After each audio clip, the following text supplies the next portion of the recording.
Законот за албански јазик е натаму отворен меѓу преговарачите на СДСМ и на ДУИ, дознава неофицијално телевизија 24 од партиски извори. Според неофицијалните информации, законското решение се уште нема договор, а според најавите се очекува да биде и најжешкото прашање на Централното претседателство на ДУИ, кој ќе треба да реши дали предлогот е прифатлив за да му дадат поддршка на ЗАЕФ и на СДСМ со нивните подписи за лидерот на СДСМ да го зема мандатот од шефот на државата.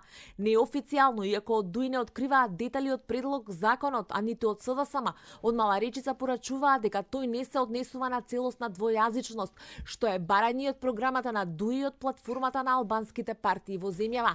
А дел од членовите на партијата на Ахмети на состанокот ќе бараат и отчет зошто е тоа така, ако велат остане предлогот во оваа форма.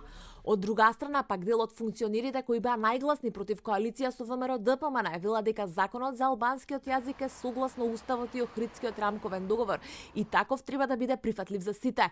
Освен за законот за албанскиот јазик, тимовите според информациите ги затвориле прашањата околу специјалното јавно обвинителство, Европската унија и НАТО.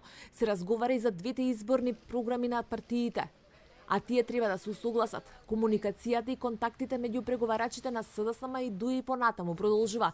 Од СДСМ денеска и официјално потврдија дека ги пратиле материјалите до ДУИ, додека пак од партијата на Ахмети дека почнале да ги разгледуваат.